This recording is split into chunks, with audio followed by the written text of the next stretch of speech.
The courtroom was as silent as a grave. Every eye was on Judge Horace Caldwell, who sat with a heavy frown and a sentencing document in his hand. "Ethan Parker," he said, voice echoing across the marble walls. "You have been found guilty of fraud and embezzlement." Before the gavel could fall, a small, trembling voice cut through the tension. "Please, don't read the sentence yet." Heads turned in unison. At the back stood a little black girl in a pale blue dress.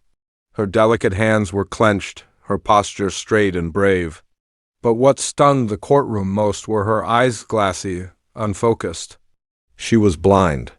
Gasps rippled through the gallery. A bailiff rushed forward. "She said she has something important to say about the defendant." "Your Honor, we tried to stop her, but—" "Well, I let her through." A woman in the gallery, the child social worker, stood and added, "Her name is Ava," she insisted. "Please let her speak." Judge Caldwell stared at the girl, visibly thrown off. "Young lady, do you know where you are?" "Yes," she said softly but clearly. "This is a courtroom. You're about to send this man to jail?" The judge blinked, his stern tone melting. "What's your name, child?" "Ava," she said. "I'm 6 years old." "And what do you know about Mr. Parker?" Ava lifted her chin, blind eyes staring straight ahead. "He's not a bad man. He's my hero." Ethan Parker's heart stopped. Recognition dawned. 3 years earlier, Ethan had been on his way to a crucial investor meeting when he heard soft crying by a busy intersection. A little girl, maybe 3 years old, stood frozen near the curb, clutching a cracked white cane. "Cars won't stop," she whispered. "Mama's not here." Ethan knelt beside her. "It's okay, sweetheart. I'll help you cross." He held her hand tight as they walked slowly through traffic. Once safe, she had said, "You're like a superhero." "Can I call you my hero?" He had smiled. "Of course you can." Now that same little girl stood defending him. "My mama died when I was 3, Ava told the judge. "I remember him. He was kind. He made me feel safe.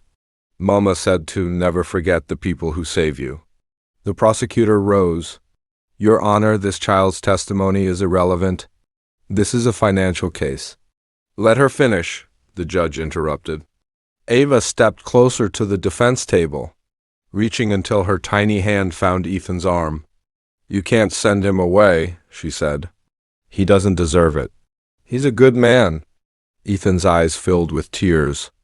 Ava couldn't see them, but she felt his hand gently rest over hers. "Your Honor," Ethan said, voice thick with emotion. "I've said from the start I was framed. Nobody believed me, but this little girl did." "Mr. Parker," the judge responded, "the evidence was substantial. Are you suggesting something was missed?" "Yes, and Ava just reminded me why I kept fighting. Because someone still believes in me." The defense lawyer stood. "Your Honor, we just received a credible tip. Samuel Drake, Mr. Parker's former business partner, used identical accounts to the ones Ethan was accused of stealing from." "Circumstantial," the prosecutor barked. "Or criminal conspiracy," the defense fired back. The judge slammed his gavel gently. "Enough. If this girl had not spoken, I would have signed a man's fate today. Ava, do you believe Mr. Parker is a good man?"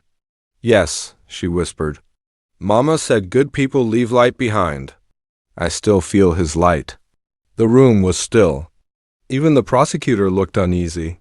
Judge Caldwell took a long breath. "This case will be reopened. Mr. Parker, for now you are no longer sentenced." A hushed murmur filled the court.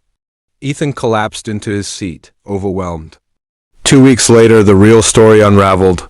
Samuel Drake had funneled funds into offshore accounts, carefully using Ethan's credentials to frame him. The forensic audit revealed emails, forged documents, and even bribed witnesses. The charges against Ethan were dropped. On the courthouse steps, media buzzed, but Ethan saw only one person, Ava. She stood nervously, cane in one hand, the social worker nearby. Ethan knelt in front of her. "You saved me," he said, choking back tears. "You saved me first," Ava whispered, touching his cheek. Ethan smiled, weeping openly now. From now on, Ava, I promise you'll never be alone. He adopted her 6 months later. The story of the little blind girl who stopped a courtroom made global headlines. But Ava didn't care about cameras or praise. She only knew her hero was free. And now she had a home.